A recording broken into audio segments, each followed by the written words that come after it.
Pour les amoureux de la Bretagne et de ses légendes, et surtout pour ceux qui ont soif d'aventure, il existe un rendez-vous, l'Odyssée celtique, qui se tiendra du 13 au 17 mai 2008. Et pour en savoir plus, nous sommes justement en communication avec son cofondateur, Samuel Tiercelin. Bonjour. Oui, bonjour. Alors, le concept est assez original. Alors, expliquez-nous en quoi consiste cet événement. En fait, c'est un grand raid d'aventure de 5 jours à la découverte de la forêt de Brocéliande et de ses mythes à destination des étudiants des grandes écoles et universités françaises. La particularité, l'originalité de cet événement-là, c'est que les étudiants, grâce aux nouvelles technologies, sont les acteurs de leur aventure pendant ces 5 jours.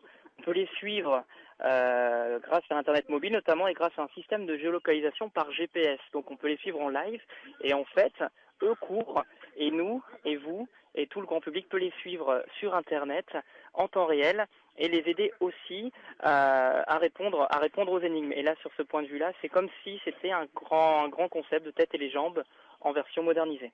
Alors, je rappelle que la chaîne Météo est en partenariat avec l'événement. Alors, comment avez-vous intégré les informations climatologiques que nous avons transmises dans votre opération ? Justement, comme c'est un raid interactif, on arrive à faire vivre cet événement aux jeunes des écoles primaires et des collèges dans toute la France. Et on a mis en place un grand programme d'initiation à l'éco-citoyenneté via l'utilisation des nouvelles technologies. Et justement, pour ce thème de l'initiation à l'éco-citoyenneté, l'un des thèmes phares est le climat.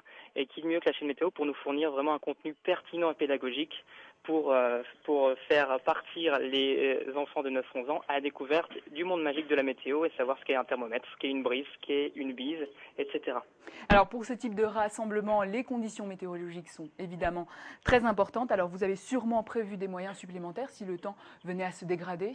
Oui, bien sûr, mais comme chacun sait déjà en Bretagne, il fait toujours beau, donc là-dessus on n'a pas trop de soucis. Et si jamais le temps vraiment venait à se dégrader, évidemment on a tout ce qui est Kawe. Et puis ce qui est important, c'est que chaque jour, en tout cas, on suit bien sûr la météo sur le site internet, notamment de la chaîne Météo. Et là, on arrive à anticiper tout simplement ce qui va nous arriver le jour d'après.